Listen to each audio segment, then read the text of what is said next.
Ce matin-là, Paris s'est réveillé avec une rumeur qui s'est répandue comme une traînée de poudre. Les sirènes ont déchiré le silence feutré des rues et un convoi noir, sans aucun signe distinctif, a filé à toute vitesse vers l'hôpital militaire du Val-de-Grâce. À l'intérieur, sous haute protection, se trouvait la première dame de France. Aucun communiqué officiel, aucun mot des proches. Seulement des visages fermés, des gardes nerveux et des médecins appelés d'urgence depuis les quatre coins du pays. L'atmosphère dans les couloirs était plus celle d'une opération secrète que d'un simple traitement médical. Certains témoins jurent avoir vu les mains des médecins trembler légèrement. D'autres parlent d'un dispositif métallique, apporté dans une mallette verrouillée, escorté par 2 agents armés.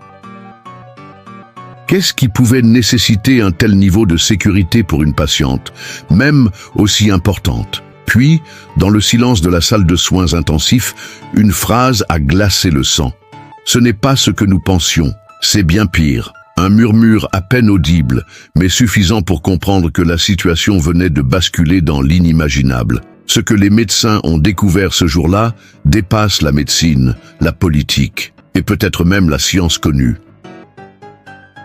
Et maintenant, vous allez comprendre pourquoi.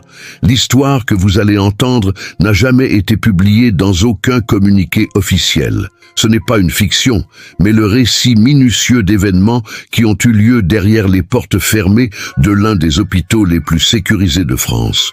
Ce qui a commencé comme une hospitalisation discrète pour un malaise soudain s'est transformé en un cauchemar médical et politique. Dans les minutes qui suivent, vous allez pénétrer dans ces couloirs interdits, entendre les voix étouffées et comprendre pourquoi chaque geste des médecins était surveillé de près par des agents en costume sombre. Vous découvrirez aussi le moment exact où le diagnostic a brisé tout espoir, révélant une vérité si perturbante qu'elle a dû être classée secret défense. Avant de commencer, dites-moi dans les commentaires de quel pays et de quelle ville vous regardez cette vidéo. Et surtout, assurez-vous d'être abonné à la chaîne, d'activer la cloche et de laisser un like si vous aimez les récits où la médecine rencontre l'inexplicable. Car aujourd'hui, nous allons là où même les plus grands spécialistes refusent de poser le pied. Chapitre 1. L'arrivée au Val-de-Grâce. Les grilles massives de l'hôpital militaire du Val-de-Grâce s'ouvrirent dans un grincement métallique, laissant entrer un cortège de véhicules noirs aux vitres teintées. Les pneus crissèrent sur les pavés humides et le convoi s'arrêta net devant l'aile réservée aux personnalités d'État. Sous la lumière blafarde des réverbères, plusieurs silhouettes descendirent précipitamment, formant un cercle serré autour d'une civière recouverte d'un drap blanc. La première dame était allongée là, immobile, son visage à moitié dissimulé par un masque à oxygène. Les médecins militaires, le visage crispé, échangeaient des regards rapides, comme s'ils savaient que chaque seconde comptait. 2 agents de sécurité restaient collés à la civière, mains sur leurs oreillettes, surveillant chaque mouvement alentour. À l'intérieur, l'atmosphère changea instantanément. Les ascenseurs furent bloqués, les couloirs vidés et toute communication fut coupée sur l'aile. Le personnel non autorisé fut prié de quitter immédiatement les lieux. Même pour un patient aussi important, ce protocole dépassait de loin la norme. Le professeur Armand Dupré, chef du service de médecine d'urgence, fut le premier à examiner la patiente. Ses doigts effleurèrent son poignet pour vérifier le pouls, puis il observa ses yeux. Une réaction étrange. Les pupilles semblaient se contracter et se dilater de façon irrégulière, comme si elles répondaient à un signal invisible. « Elle a perdu connaissance il y a combien de temps ?» demanda Dupré, sans quitter son regard du visage pâle de la première dame. Un aide répondit « Exactement 12 minutes, monsieur. Mais il y a autre chose. Sa température corporelle est en chute libre. » En effet, le thermomètre affichait un chiffre qui fit froncer les sourcils du médecin, 32,4 degrés C, une hypothermie sévère, en plein été, à Paris. Et surtout, aucune exposition au froid ne pouvait expliquer ce phénomène. Comme si quelque chose, à l'intérieur de son corps, aspirait sa chaleur vitale. Les analyses furent lancées immédiatement. Sang, urine, imagerie médicale, tout devait être vérifié. Mais étrangement, Les machines semblaient enregistrer des données instables. L'électrocardiogramme affichait des pics anormaux, presque comme des interférences électriques, tandis que le scanner montrait des zones de densité inhabituelles dans les tissus musculaires. Dupré sentit un malaise croître en lui. Il avait vu des centaines de cas étranges au cours de sa carrière, mais jamais un tableau clinique aussi incohérent. Ce qui inquiétait encore plus, c'était la présence constante d'un conseiller spécial du président, resté dans la salle, observant chaque geste, chaque résultat. Finalement, le chef de la sécurité s'approcha du professeur et murmura à son oreille « Vous allez devoir travailler vite, docteur. Ce qui l'affecte pourrait avoir des implications au-delà de la santé. » La phrase, volontairement vague, fit comprendre à Dupré que la médecine seule ne suffirait pas à résoudre ce problème. Alors que l'équipe se préparait pour une intervention d'urgence, un bruit métallique résonna dans le couloir. Une mallette noire venait d'arriver, escortée par 2 soldats armés. Sur le couvercle, un seul mot gravé en lettres capitales, « Classifié ». Chapitre 2. Le contenu de la mallette. La mallette noire fut déposée sur une table stérile au centre de la salle. Les 2 soldats armés restèrent de chaque côté, immobiles comme des statues. Le professeur Dupré hésita un instant avant de poser les doigts sur le fermoir métallique. Un léger déclic résonna, suivi d'un souffle froid qui s'échappa de l'intérieur, comme si le contenu avait été conservé à très basse température. À l'intérieur, il découvrit un dispositif médical qu'il n'avait jamais vu auparavant.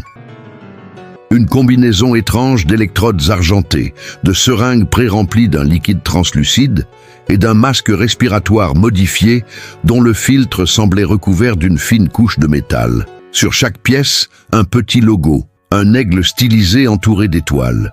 Dupré comprit immédiatement que ce matériel ne venait pas de France. C'est un protocole expérimental, validé au plus haut niveau, déclara l'un des soldats d'une voix ferme. Vous avez l'autorisation d'en faire usage, mais aucune information ne doit filtrer, pas un mot à votre équipe en dehors des instructions strictement nécessaires. Dupré sentit un frisson lui parcourir l'échine. Il n'aimait pas travailler avec des outils qu'il ne comprenait pas entièrement.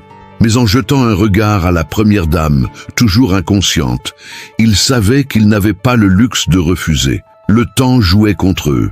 L'équipe se mit en place. Le dispositif fut fixé autour de sa tête, les électrodes alignées sur ses tempes et à la base de sa nuque. La seringue, remplie du liquide mystérieux, fut insérée dans une veine centrale. Le professeur nota immédiatement une réaction. Son pouls, auparavant faible et irrégulier, commença à se stabiliser. Mais avec cette amélioration apparente, un autre phénomène inquiétant apparut. Ses yeux, jusque-là fermés, commencèrent à bouger rapidement sous ses paupières, comme si elle rêvait intensément. Sur le moniteur, l'activité cérébrale explosa, affichant des ondes inhabituelles, jamais observées sur un patient humain. « Ce n'est pas normal », murmura Dupré, plus pour lui-même que pour l'équipe. Les pics d'activité semblaient former un motif répétitif, presque comme un code. C'était comme si son cerveau envoyait un signal, ou répondait à un signal externe. Le conseiller spécial, jusque-là silencieux, fit un pas en avant. « Professeur, vous ne devez pas interrompre la procédure. Quoi que vous voyiez, continuez. » Sa voix n'admettait aucune discussion. Dupré serra les mâchoires, partagé entre son serment médical et cette pression politique invisible mais écrasante. Puis, dans un geste inattendu, la première dame ouvrit brusquement les yeux. Pas avec le regard confus d'un patient en train de se réveiller, mais avec une fixité glaciale. Elle prononça quelques mots, d'une voix basse mais claire. « Il est déjà ici ». Personne ne comprit à qui ou à quoi elle faisait référence. Avant que Dupré ne puisse poser la moindre question, ses constantes chutèrent à nouveau.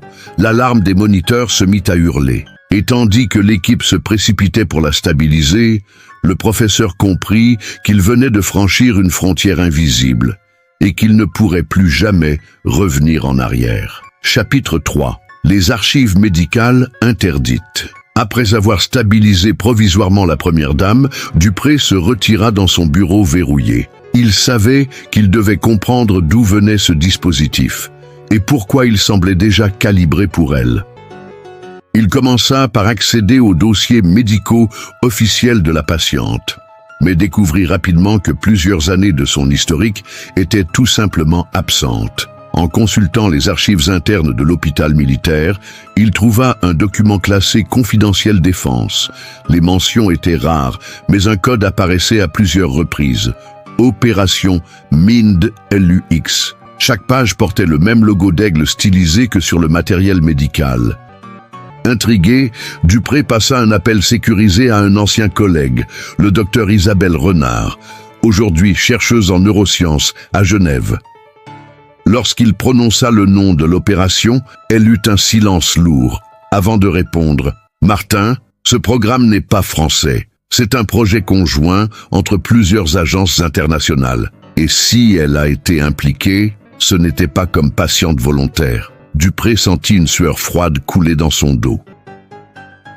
Renard lui expliqua que MIND-LUX avait été conçu pour tester une nouvelle technologie de modulation neurologique à distance, officiellement pour traiter des traumatismes sévères, mais officieusement pour explorer le contrôle comportemental. Les cobayes sélectionnés étaient rares et surveillés toute leur vie. Certains avaient disparu sans explication. D'autres avaient été intégrés dans des environnements à haute visibilité, diplomates, hauts fonctionnaires ou conjoints de chefs d'État.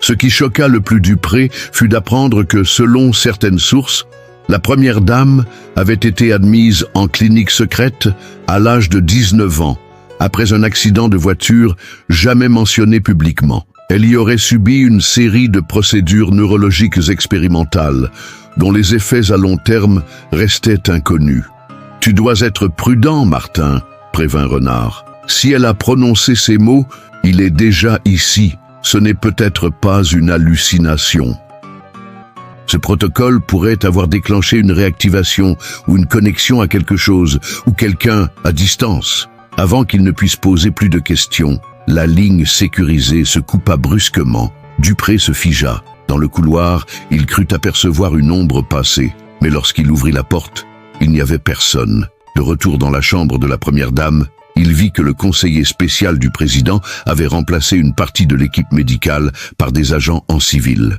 Les moniteurs étaient désormais reliés à un boîtier externe inconnu, enregistrant chaque fluctuation de ses signaux vitaux. Dupré comprit alors qu'il n'était plus seulement médecin, mais témoin d'un événement où la politique, la science et l'éthique s'entremêlaient dans un terrain dangereux, et qu'à partir de ce moment, chaque minute passée auprès de cette patiente allait le rapprocher d'une vérité que beaucoup voudraient enterrer à jamais. Chapitre 4. Ce que les examens ne montrent pas. Dans la salle d'isolement, le silence était interrompu uniquement par le bip régulier du moniteur cardiaque. La première dame, toujours inconsciente, respirait avec difficulté. Ses constantes vitales semblaient se stabiliser par moments, puis chuter brutalement, comme si quelque chose, à l'intérieur, perturbait ses fonctions. Dupré décida d'effectuer une série d'examens plus poussés. Mais chaque tentative avec les appareils standards montrait les mêmes anomalies, interférences, images brouillées, données instables, comme si un champ invisible empêchait toute lecture claire. Un jeune interne, Thomas Leroux, proposa d'utiliser un vieux appareil d'imagerie électromagnétique qui n'était plus en service. « Il est archaïque, docteur, mais il ne dépend pas des protocoles numériques modernes. » Dupré accepta, presque par désespoir. Lorsque l'examen commença, l'image qui apparut sur l'écran fit taire toute la pièce. Logé profondément dans la base de son crâne, il y avait un petit objet ovale, de la taille d'un grain de riz, parfaitement symétrique. Sa densité était telle qu'aucun tissu organique ne pouvait expliquer sa présence. « Ce n'est pas une calcification », murmura Dupré. Leroux secoua la tête. « Non, c'est métallique, et il émet une faible impulsion toutes les 6 secondes. » En notant le rythme exact des impulsions, Dupré réalisa que cela correspondait aux anomalies détectées plus tôt sur l'électrocardiogramme. Autrement dit, l'objet semblait synchronisé avec son activité cérébrale et cardiaque. Avant qu'il ne puisse analyser plus en profondeur, la porte de la salle s'ouvrit brusquement. 2 agents en costume noir entrèrent, suivis du conseiller spécial.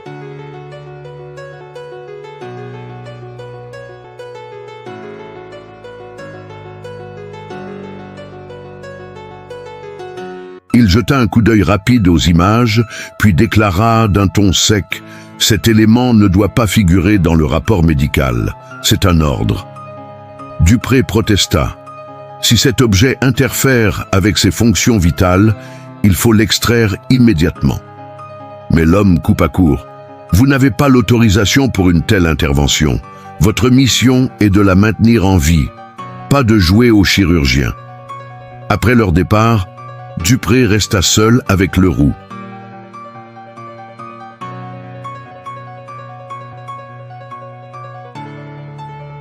« Docteur, si cet objet est ce que je pense, commença le jeune homme. Dupré le fixa dans les yeux et répondit « Alors, elle n'est pas seulement malade, elle est reliée à quelque chose, ou à quelqu'un. » Et, tandis que la lumière des moniteurs clignotait dans la pénombre, le professeur comprit que la question n'était plus qu'est-ce qu'elle a, mais pourquoi cet objet a été placé là, et par qui. Chapitre 5. L'activation. Ce fut Thomas Leroux qui remarqua le changement en premier.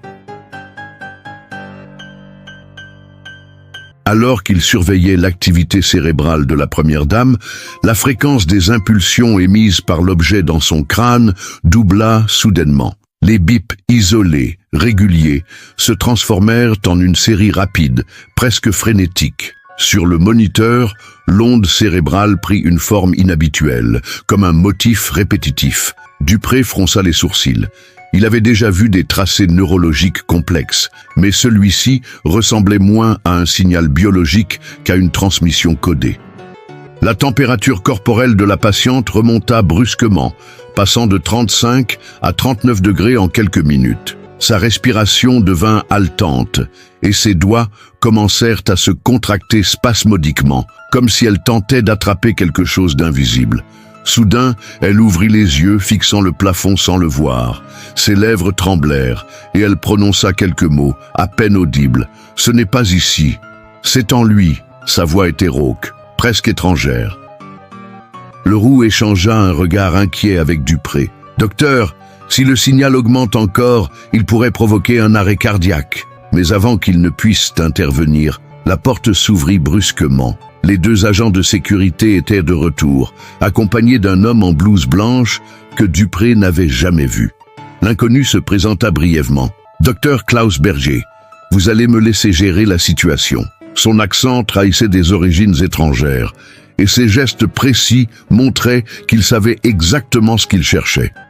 Il sortit d'une mallette un petit appareil portatif qui ressemblait à un mélange entre un scanner et un brouilleur de fréquences. En l'approchant du crâne de la première dame, le signal sur les moniteurs changea brusquement. Les impulsions métalliques faiblirent, puis se stabilisèrent à nouveau. La patiente, quant à elle, retomba dans un sommeil profond, comme si toute son énergie avait été drainée.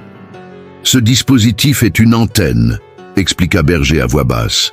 « Quelqu'un, quelque part, envoyait un signal, et croyez-moi, ce n'était pas pour la soigner. » Dupré comprit alors que l'objet n'était pas seulement un implant médical, mais un outil de communication ou de contrôle. Avant qu'il ne puisse poser plus de questions, Berger rangea l'appareil dans sa mallette et se tourna vers les agents. Transport sécurisé dans 3 heures. Elle doit quitter cet hôpital. Dupré sentit son estomac se nouer. Ils allaient l'emmener, et il savait que s'il partait, il ne saurait probablement jamais la vérité.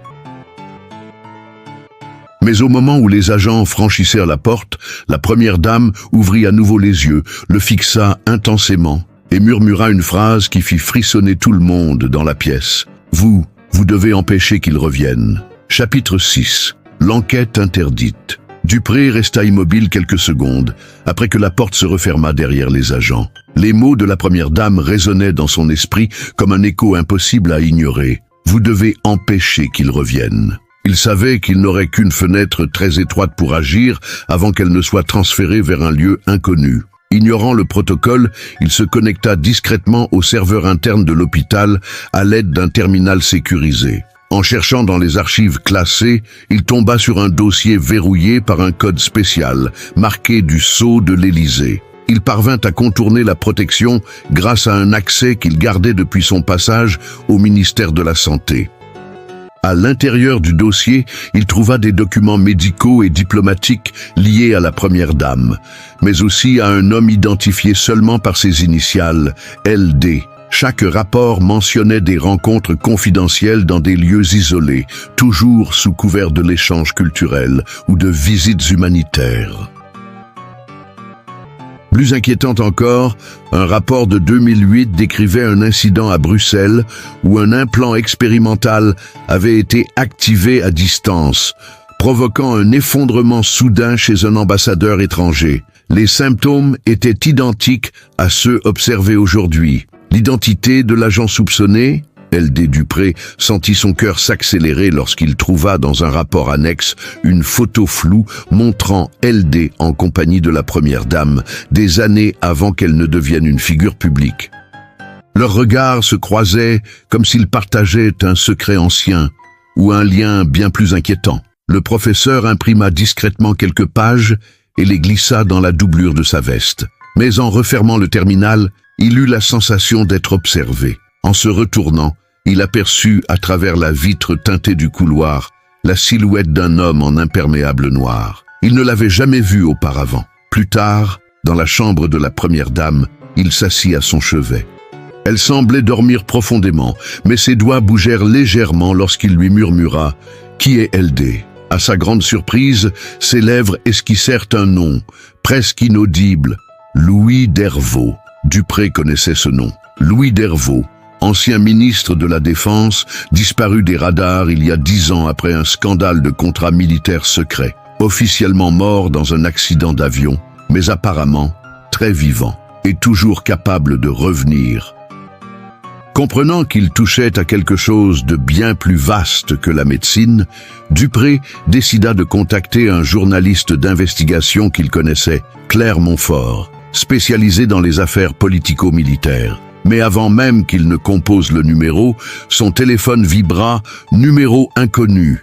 Ne faites pas ça !» Et alors que la tension montait, les lumières de l'hôpital clignotèrent brièvement. Pendant une fraction de seconde, tous les moniteurs se figèrent, et l'implant de la première dame émit un signal continu. Dupré sut, à cet instant précis, que LD savait exactement où elle se trouvait, et qu'il n'attendrait pas longtemps pour frapper. Chapitre 7, quarantaine. Le signal continu émis par l'implant dura exactement 23 secondes, puis s'interrompit brutalement. Mais Dupré savait que c'était suffisant. LD, où qu'il soit, avait désormais la confirmation de l'emplacement de la première dame. Il se leva d'un bond et verrouilla la porte de la chambre, tandis que Leroux, blême, fixait les moniteurs comme s'il venait de voir un fantôme. Quelques minutes plus tard, une alarme sourde retentit dans tout l'hôpital. Une voix froide, métallique, annonça « Mise en quarantaine immédiate, toutes les issues sont verrouillées ». Les portes automatiques se fermèrent dans un claquement sec et les lumières passèrent à une teinte rouge sang. Dupré se précipita vers la fenêtre du couloir, espérant voir l'extérieur. Mais au lieu des jardins habituels du Val-de-Grâce, il vit une série de véhicules noirs se garer en ligne. Des hommes en uniforme sombre, sans insigne, descendirent en silence, avançant en formation serrée vers l'entrée principale. Dans la chambre, la première dame se mit à agiter faiblement les mains, comme si elle percevait quelque chose. Sa respiration s'accéléra et son rythme cardiaque monta en flèche. Dupré comprit qu'elle réagissait à la présence de LD, même sans le voir. Leroux, paniqué, proposa d'éteindre tous les appareils pour couper le signal. Mais Dupré savait que c'était inutile. Si LD avait déclenché cette quarantaine, ce n'était pas pour l'empêcher de communiquer, mais pour s'assurer que personne ne sorte vivant sans son accord. Des pas lourds résonnèrent dans le couloir, pas pressés, mais réguliers, comme ceux de quelqu'un qui savait qu'il ne serait pas arrêté. Les ombres des hommes en uniforme se projetèrent sur les murs, se rapprochant de la chambre. Dupré sentit son cœur battre dans ses tempes. Il ouvrit en urgence un panneau dissimulé derrière un meuble médical. C'était une vieille issue de maintenance, utilisée autrefois pour évacuer discrètement des patients VIP. Leroux l'aida à décrocher la perfusion et à installer la première dame sur un brancard compact, conçu pour passer dans des conduits étroits. Juste au moment où il s'apprêtait à entrer dans le passage, la voix dans les haut-parleurs changea. Ce n'était plus la voix impersonnelle du système, mais celle d'un homme, grave, légèrement amusé. « Docteur Dupré, inutile de courir. Nous avons tant de choses à nous dire. » Leroux blêmit. C'est lui. Dupré le fit taire d'un geste. Il savait que toute réponse pouvait être entendue, enregistrée, utilisée. Il poussa le brancard dans le couloir sombre du conduit, refermant la trappe derrière eux. Mais il sentait déjà la chaleur des projecteurs se rapprocher dans leur dos. Tandis qu'ils avançaient dans l'étroit passage, une pensée obsédante lui traversa l'esprit. Et si cette quarantaine n'était pas seulement pour les piéger, mais pour déclencher quelque chose à l'intérieur de la première dame. Chapitre 8. Le piège intérieur. Le conduit de maintenance descendait en pente raide, plongé dans une obscurité étouffante. Dupré, front perlé de sueur, guidait le brancard avec précaution, Leroux fermant la marche. Chaque bruit, chaque craquement métallique résonnait comme un avertissement que quelqu'un ou quelque chose les suivait. Après plusieurs minutes, ils débouchèrent dans une vaste salle technique souterraine. Des tuyaux rouillés longèrent les murs et, au centre, un vieux monte-charge menait directement vers le parking de service, leur unique espoir de sortie. Mais l'air y était lourd, saturé d'une odeur d'ozone, signe qu'un générateur ou un équipement puissant avait été récemment utilisé. Leroux s'approcha du panneau de contrôle du monte-charge, mais il trouva les câbles sectionnés net. Il savait que nous tenterions cette voie, souffla-t-il. Dupré serra les dents, cherchant une alternative. C'est alors qu'il remarqua un léger mouvement du côté du brancard. La première dame, toujours inconsciente jusqu'alors, ouvrit lentement les yeux. Mais ce n'était pas le regard d'une patiente en détresse. Ses pupilles étaient dilatées et ses traits figés dans une expression impassible, presque mécanique. Dupré sentit un frisson parcourir son échine. « Madame, vous m'entendez » demanda-t-il doucement. Elle ne répondit pas. Au lieu de cela, elle leva lentement la main vers sa propre nuque, et Dupré vit une pulsation lumineuse sous la peau, juste à l'endroit où l'implant était logé. Leroux recula d'instinct. « Docteur !» Elle bouge seule. Et avant qu'il ne termine sa phrase, elle se redressa brusquement, d'un geste d'une force impossible pour quelqu'un dans son état. Sa main saisit le poignet de Dupré avec une poigne glaciale. Ses lèvres articulèrent, d'une voix étrangement dédoublée, « Vous n'irez nulle part ». Dupré tenta de se libérer, mais la pression augmentait. Leroux, paniqué, chercha un sédatif dans la trousse médicale. Mais au moment où il approcha l'aiguille, elle tourna la tête avec une précision inquiétante et fixa le jeune interne. Ses yeux semblaient calculés. Soudain, un bruit métallique retentit derrière eux. Une trappe dans le mur s'ouvrit, laissant apparaître deux silhouettes armées, vêtues de noir. Mais au lieu de viser Dupré ou Leroux, elles restèrent immobiles, attendant, comme si elles attendaient un signal venant d'elles. C'est alors que Dupré comprit l'horreur. LD n'avait pas besoin de venir en personne pour les capturer. Il avait transformé la première dame en balise vivante, et peut-être en arme. Chaque mouvement qu'elle faisait semblait coordonné avec les hommes qui venaient de surgir.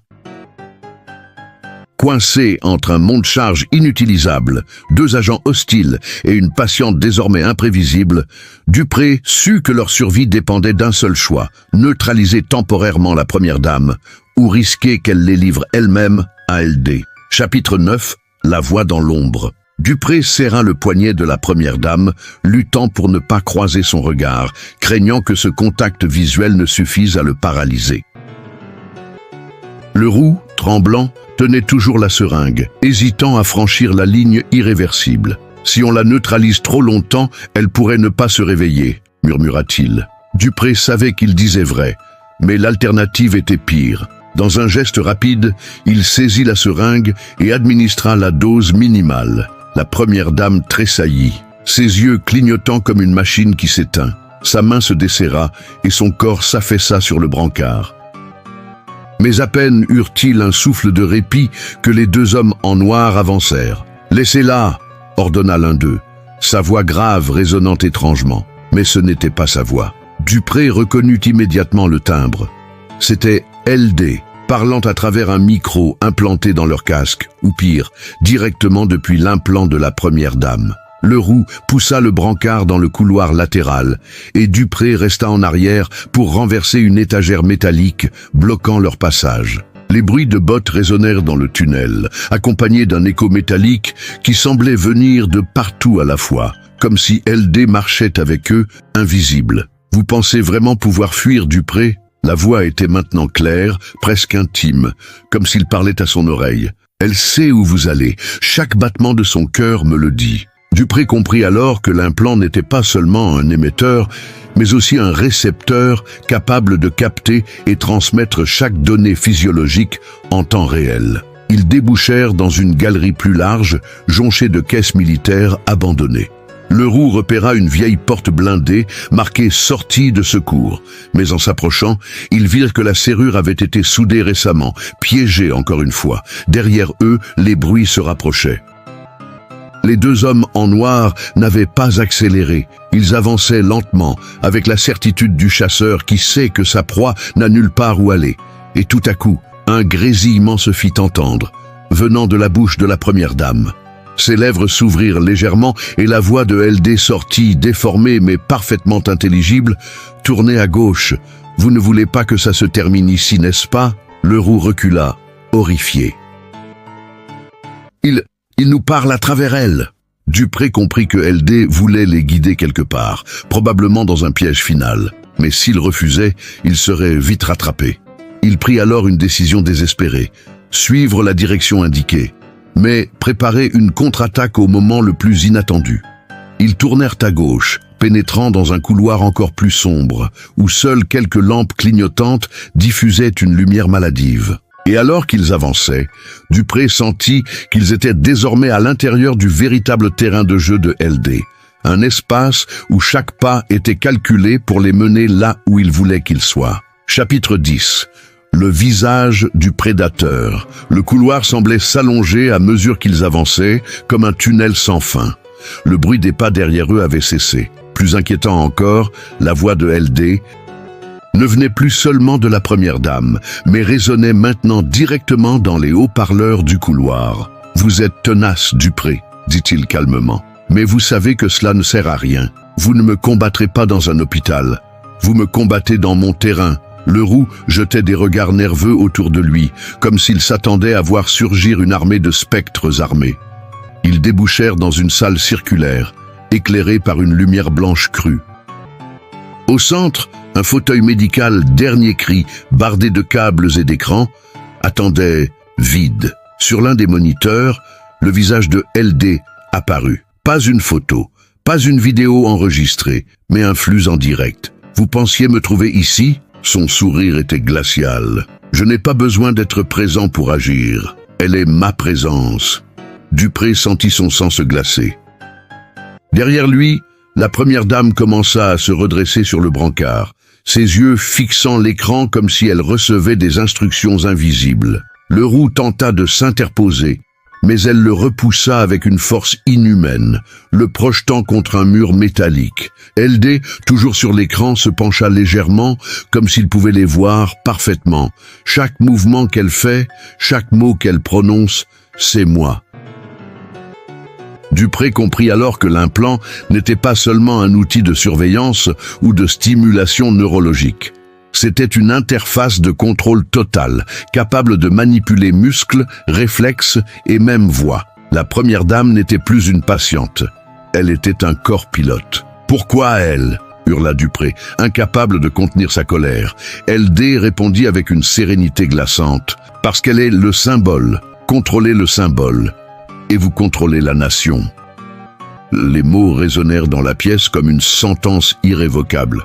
Dans un geste désespéré, Dupré arracha un panneau du fauteuil médical, révélant une alimentation électrique principale. Il savait que couper le courant risquait d'endommager définitivement l'implant et donc de tuer la première dame. Mais s'il ne le faisait pas, LD gagnerait. Il attrapa un outil sur une étagère voisine et trancha net le câble principal. La lumière vacilla, les écrans s'éteignirent et la voix de LD s'interrompit en plein mot. La première dame s'effondra inconsciente, ses mains retombant mollement sur le brancard. Dans le silence qui suivit, Dupré et Leroux reprirent leur souffle. Mais au fond de la pièce, un petit voyant rouge clignotait encore, preuve que quelque part, LD n'avait pas disparu. Il observait toujours, et il attendait le moment où il pourrait revenir. Chapitre 10. Le visage du prédateur. Le couloir semblait s'allonger à mesure qu'ils avançaient, comme un tunnel sans fin. Le bruit des pas derrière eux avait cessé. Plus inquiétant encore, la voix de LD ne venait plus seulement de la première dame, mais résonnait maintenant directement dans les haut-parleurs du couloir. « Vous êtes tenace, Dupré », dit-il calmement. « Mais vous savez que cela ne sert à rien. Vous ne me combattrez pas dans un hôpital. Vous me combattez dans mon terrain. » Leroux jetait des regards nerveux autour de lui, comme s'il s'attendait à voir surgir une armée de spectres armés. Ils débouchèrent dans une salle circulaire, éclairée par une lumière blanche crue. Au centre, un fauteuil médical dernier cri, bardé de câbles et d'écrans, attendait vide. Sur l'un des moniteurs, le visage de LD apparut. Pas une photo, pas une vidéo enregistrée, mais un flux en direct. « Vous pensiez me trouver ici ?» Son sourire était glacial. « Je n'ai pas besoin d'être présent pour agir. Elle est ma présence. » Dupré sentit son sang se glacer. Derrière lui, la première dame commença à se redresser sur le brancard, ses yeux fixant l'écran comme si elle recevait des instructions invisibles. Leroux tenta de s'interposer, mais elle le repoussa avec une force inhumaine, le projetant contre un mur métallique. LD, toujours sur l'écran, se pencha légèrement comme s'il pouvait les voir parfaitement. Chaque mouvement qu'elle fait, chaque mot qu'elle prononce, c'est moi. Dupré comprit alors que l'implant n'était pas seulement un outil de surveillance ou de stimulation neurologique. C'était une interface de contrôle total, capable de manipuler muscles, réflexes et même voix. La première dame n'était plus une patiente, elle était un corps pilote. « Pourquoi elle ?» hurla Dupré, incapable de contenir sa colère. LD répondit avec une sérénité glaçante. « Parce qu'elle est le symbole. Contrôlez le symbole. Et vous contrôlez la nation. » Les mots résonnèrent dans la pièce comme une sentence irrévocable. Dans un geste désespéré, Dupré arracha un panneau du fauteuil médical, révélant une alimentation électrique principale. Il savait que couper le courant risquait d'endommager définitivement l'implant, et donc de tuer la première dame.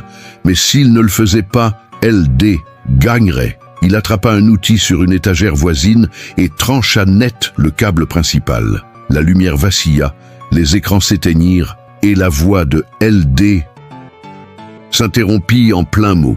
La première dame s'effondra, inconsciente, ses mains retombant mollement sur le brancard. Dans le silence qui suivit, Dupré et Leroux reprirent leur souffle. Mais au fond de la pièce, un petit voyant rouge clignotait encore. Preuve que quelque part, LD n'avait pas disparu. Il observait toujours, et il attendait le moment où il pourrait revenir.